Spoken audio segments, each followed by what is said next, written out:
Welcome back! So in keeping with our theme of cooking one item from each food group, we are going to be making bread. Which food group do you think bread belongs in? Our choices are grains, vegetables, fruit, protein, and dairy. That's right, the grains! Alright, so bread is an excellent vessel for getting butter into your mouth, which is all I want to do. But bread has always been fascinating to me because it's kind of the first man-made food.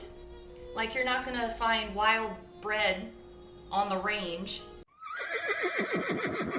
Bread is like something you have to work at. There's the proofing, which is where you let the dough rise from the yeast, where you let the dough rise from the yeast that you've added. Yeast. There's also the kneading and the punching. So it's you gotta have muscles for this. Anyway, we're gonna get started. And I have with me today, I have some bread flour. You can use all-purpose flour, which is a blend of bread and cake flour. I just happen to have bread flour, so that's what we're using. It's a little more coarse than cake flour.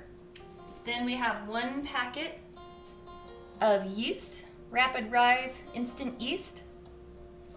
We have sugar, which is what the yeast eats, essentially. It feeds off of the sugar, and it kind of releases gas from eating the sugar, and that's what causes the bubbles that make the bread rise. Then we're going to use some olive oil and a bit of salt. So those are the ingredients you need. Other than that, we're just going to use water, so it's just really 5 easy ingredients. So let's get started. So first thing is we're going to dissolve a tablespoon of sugar into some warm water that I've heated in the microwave. There it is. So it's 2 cups, which is a pint of water. And we're going to dissolve the sugar into it. And the sugar is what feeds the yeast. So the yeast chows down on the sugar and produces gas bubbles. So we're putting 1 tablespoon of sugar in, and then 1 packet of yeast. You shake it so that all the yeast is at the bottom and it doesn't splash out when I open it. Can yeast splash? There we go. Well, it does splash. Okay, so the yeast goes in. And then we leave it alone for 5 minutes. It's got to take that time to eat the sugar and produce the gas. So we're going to set a timer for 5 minutes. All right, when that goes off, we're going to start adding the other dry ingredients. Okay, so I'm not preheating my oven right now, and I'll tell you for why. So it right now is resting for 5 minutes just so the yeast and the sugar can get their thing on. And then it's going to have to rest in a bowl for an hour once we've got all the ingredients in there, because they just have to do their chemistry and work together. So it's going to rest in the bowl for an hour. Then we're going to take it out, knead it a little, put it back in the bowl for another ½ hour, and then bake it. So I don't want to heat my oven up for 2 hours. So we're not preheating this time. Alright, so my timer went off, and now it's time to add more sugar into the yeast and sugar mixture. I don't know if you can see this. The water's a little cloudy, and that's from the yeast and the sugar. Right, so we're going to get a ½ cup of sugar, and we have to fill it all the way to the top of the cup so that we know we got enough. Some splashed in. So about a ½ cup. Gonna put that in. Then we're going to put a ½ teaspoon of salt. Let's see. There's my ½ teaspoon. It's very small. It's etched in here, so I don't think you can really see it, but it says 1/2 or 1/2 TSP. So ½ teaspoon of salt. Ooh, shaky hands. Alrighty, so we're going to sprinkle that in there. Now we're going to put a 1/4 cup of our olive oil into the mixture. fill it all the way to the top of the cup. Wow, just got a quarter cup out of that. Okie dokie. So that should be all of our ingredients. Let me double check my recipe. Okay, so next we're gonna add the flour. So for the sake of time, and I didn't want you guys to get bored watching me scoop all this flour, I went ahead and did it earlier. And there we have 5 cups of bread flour. So we're gonna add the bread flour into our mixture of sugar, oil, water, and salt. We're only gonna add it a half cup at a time, and then just start stirring it with our wooden spoon. This gal. And we're adding it just little by little so that we can make sure all the dough is covered. We want it all to be absorbed into this liquid mixture. You hear it sloshing around. Let me see if I can tilt the camera down.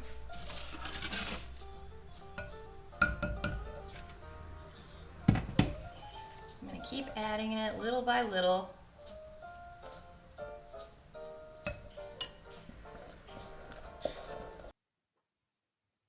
Okay, while I'm blending the flour in, I'll give you a quick fun fact.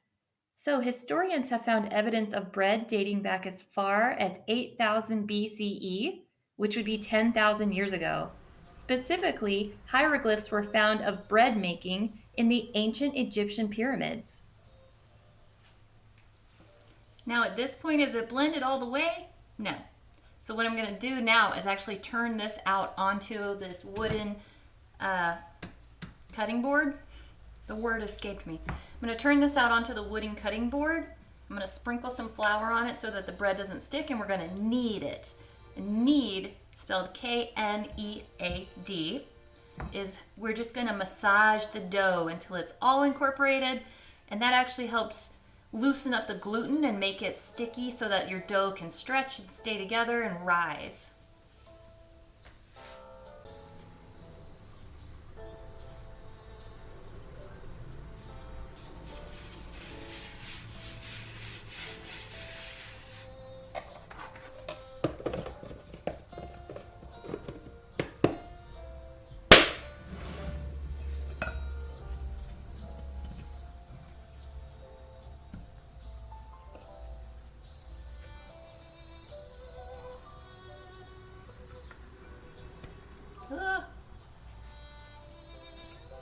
So as you can see, I've dusted the entire cutting board surface with flour so that my dough doesn't stick to it.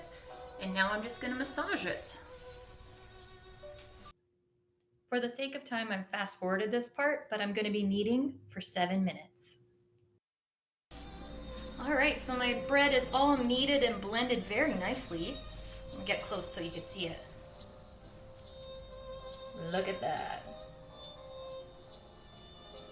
So the next step is we're gonna take this bread blob and put it in a well-oiled bowl. So I'm putting coconut oil in my bowl. I ran out of that olive oil, but that's okay, because you know I love coconut oil. We're gonna get that all over the bowl, totally coating it. And this was the bowl that I used for the flour earlier, so it's not the cleanest of bowls, but it's the same ingredients that this bread is, so it's not gross. I come from the school of thought of why dirty another thing? All right, so this is entirely coated. So I'm gonna put my bread in the bowl, and then I'm going to wet this cloth until it's damp. So you know that when we were washing our face at school, we would get our cloth wet, and then we would wring it out or squeeze it to get all the extra drip drops off of it.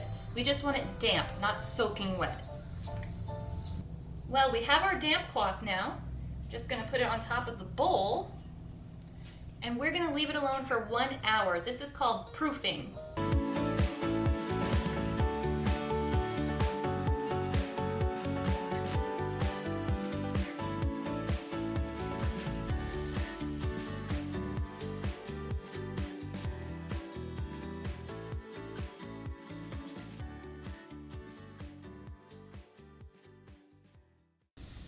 All right, so it's been an hour. We're gonna check on it. It's definitely gotten heavier. feels like. So I'm going to turn this out onto the floured cutting board again. Blop. So now I'm going to divide my dough in half because this actually makes 2 loaves.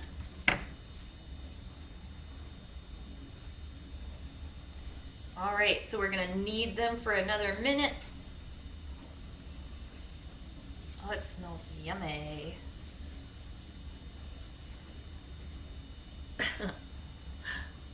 I have to crouch to fit in the screen. At this point, we're gonna preheat our oven to 350 degrees.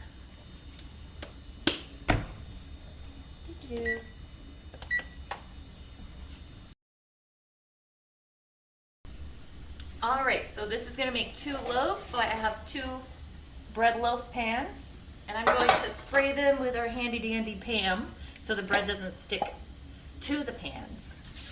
We want a nice loaf to come out that we could just slather in butter. Spray. And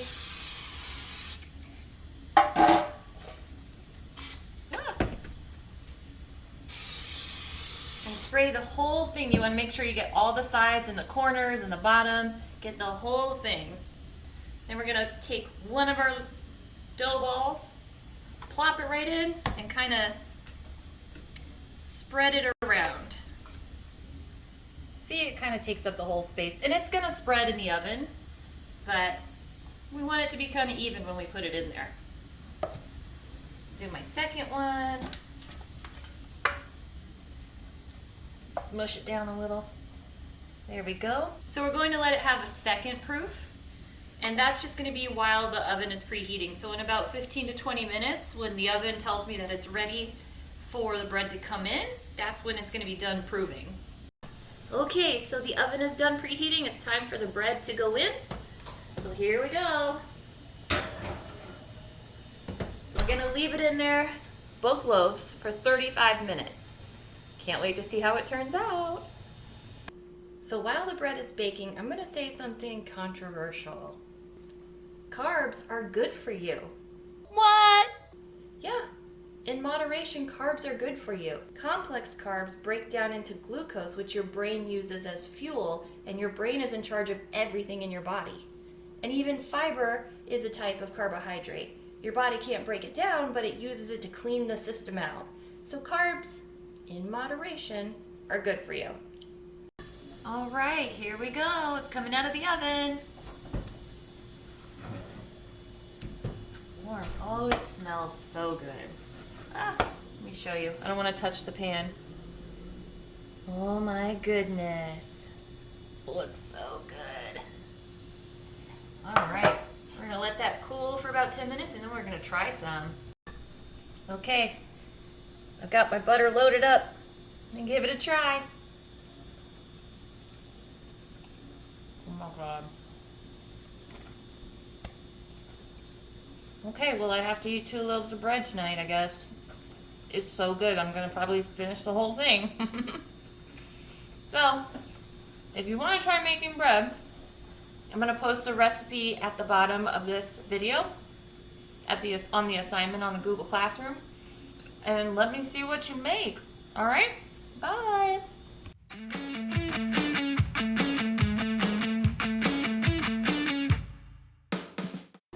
Like you're at a fancy French bakery. Like we're in a fancy French boulangerie. Okay, hold on. Mix in sugar, salt, the rest of the sugar.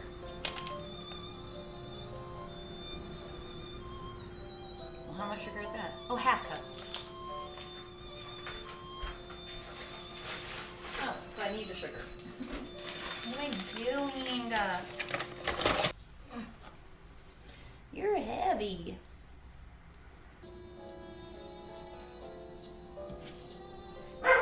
Oh, Lord.